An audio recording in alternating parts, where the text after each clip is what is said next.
सरकार के अन्यायपूर्ण निर्णय के खिलाफ न्याय के लिए आए हुए मेरे भाइयों बहनों नौजवान दोस्तों, इस न्याय की सभा में उपस्थित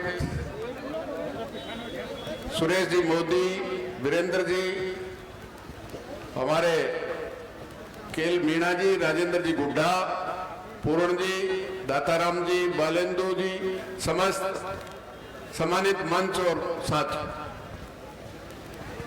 ये अन्यायपूर्ण निर्णय राजस्थान की भजनलाल सरकार ने किया और इस अन्यायपूर्ण निर्णय के खिलाफ न्याय हो और नीमका थाना का जिला वापिस हो और शेखावाटी का संभाग वापिस हो, इसके लिए आप और हम सब लड़ रहे हैं। और इस लड़ाई के सबसे अग्रणीय लड़ाई नीमका थाना जिला के साथियों ने जब से आदेश निकला है लगातार लड़ रहे हैं। इसके लिए मैं आप सबका हृदय से आभार व्यक्त करता हूं, आपको सैल्यूट करता हूं आपकी लड़ाई, क्योंकि संघर्ष से ही अन्यायपूर्ण निर्णय बदले जाते हैं। और ये तो भजनलाल ने किया है। अभी गुड्डा जी कह रहे थे वो ऐसे मुख्यमंत्री हैं जिस मापदंड की बात करते हैं, तो हमारे भजनलाल जी भी मापदंडों में खरे नहीं उतरते, फिर तो उनको मुख्यमंत्री भी नहीं रहना चाहिए। इसलिए लड़ाई न्याय के लिए है। और इस सरकार ने जो तीर नीमका थाना और शेखावाटी संभाग, जैसे केल मीणा जी ने कहा, सब मापदंड पूरे करते हैं। अभी इन दिनों की बात नहीं है, पूर्ववर्ती सरकार ने, यही भारतीय जनता पार्टी ने प्रतापगढ़ जिला बनाया, वो नीमका थाना जिले से आता है। संभाग मारवाड़ का संभाग, मेवाड़ का संभाग, सब संभाग है। तो शेखावाटी का संभाग बन गया तो गुना क्या हो गया? जो शेखावाटी सबसे ज्यादा शहादत देती है, सैनिक देती है, व्यापारी देती है, तो उसका हक, दिया हुआ हक छीनना किसी भी तरह से न्याय संगत नहीं है।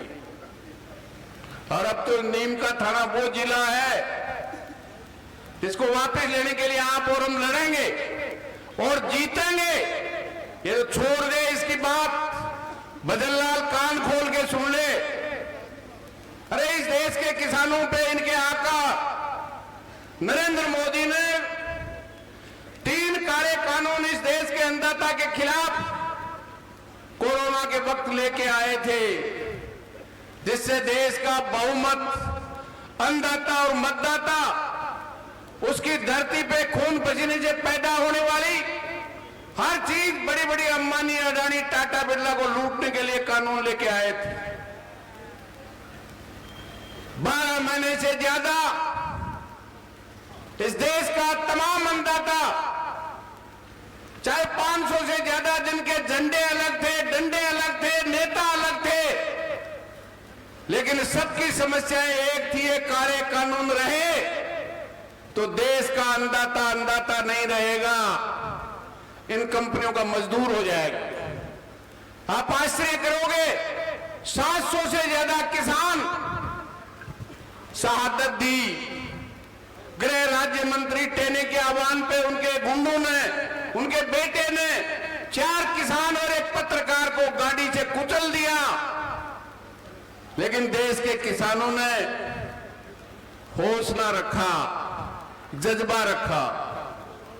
इसलिए भजनलाल जी, जहां से पर्ची आई है उनको पूछ लो,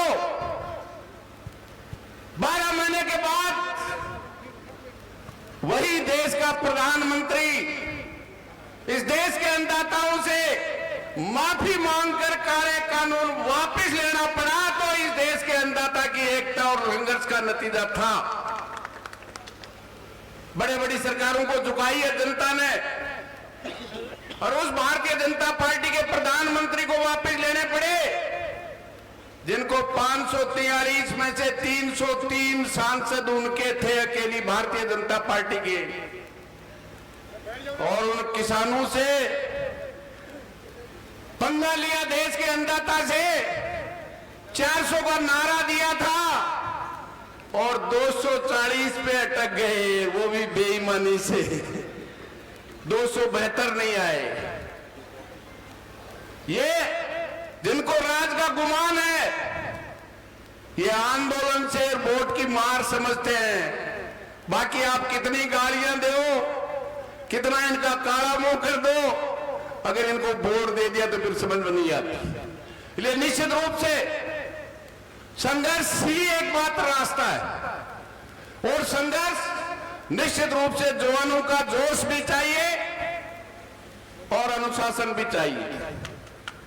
और वो संघर्ष समिति जो लगातार इस अन्यायपूर्ण राजस्थान की सरकार के निर्णय के खिलाफ आप लड़ रहे हैं, वो संघर्ष समिति जो भी आदेश दे, क्योंकि नीम का थाना वो है जिससे दिल्ली से बंबई जुड़ती है।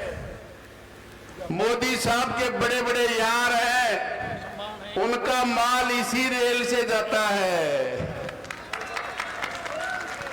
पर मोदी जी जिस राजधानी में रहते हैं, हर निर्माण कार्य इस नीम का थाना की ग्रिड से बढ़ता है, उसके अलावा नहीं बनता है। अभी विधानसभा भी चलेगी, लोकसभा भी चलेगी। जो इस अन्याय के खिलाफ न्याय के साथ है वो लड़ेंगे। आप सबकी भावनाओं को विधानसभा और लोकसभा में भी रखेंगे। आप सड़कों पर लड़ेंगे और हम विधानसभा और लोकसभा के अन्याय के खिलाफ लड़ेंगे। निश्चित रूप से वापिस होंगे। जब कानून बड़े हुए वापिस हो सकते हैं, तो ये तो कानून नहीं ऑर्डर से बने थे, ऑर्डर से निरस्त हुए हैं।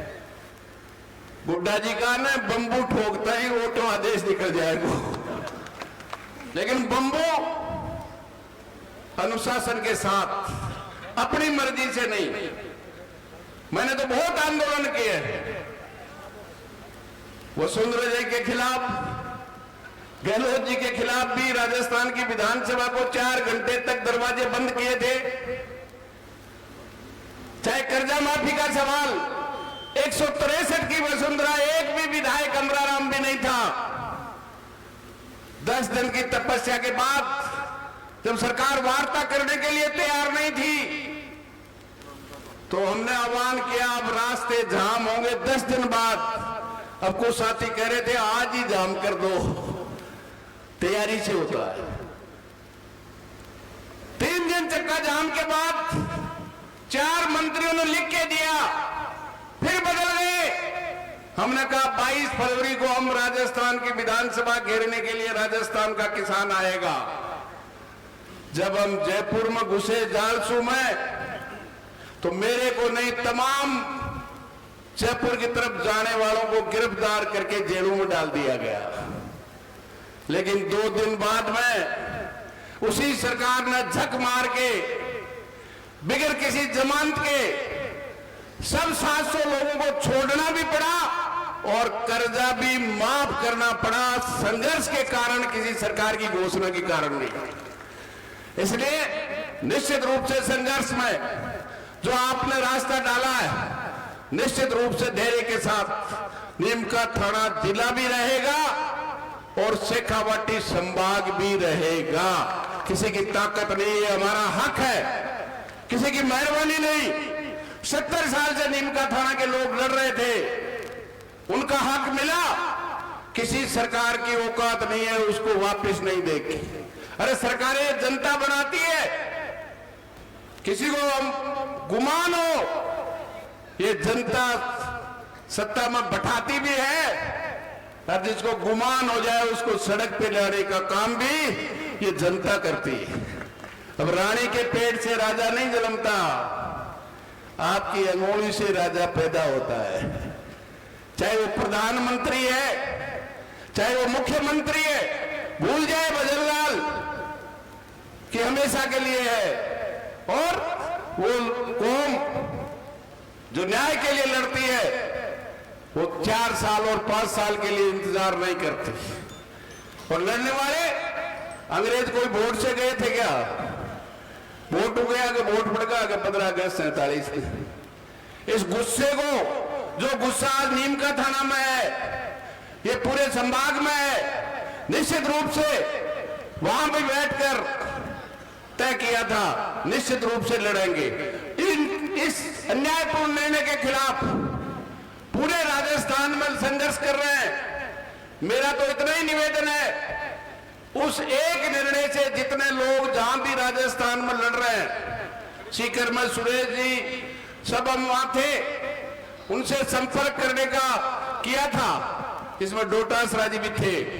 निश्चित रूप से हमें केवल नीम का थाना नहीं, वो तमाम जो लोग लड़ रहे हैं उनसे संपर्क करके एक साथ अगर जयपुर भी कूच करना है तो मैं समझता हूं उनसे सलाह करके चौतरफा से वहां कूच करना जयपुर विधानसभा की तरफ। लेकिन वो निर्णय निश्चित रूप से, जो भी निर्णय नीम का थाना वापिस जिला बने, इसके लिए जो संघर्ष समिति बनी हुई है, जो भी निर्णय करेगी, अमरा राम हर तरफ से उनके साथ कंधे से कंधा मिलाकर लड़ने के लिए तैयार है। चाहे मुझे लोकसभा छोड़नी पड़े, संघर्ष समिति आदेश देगी तो अमरा राम संसद छोड़कर भी आपके साथ सड़क पे भी बैठेगा और संसद में भी लड़ेगा।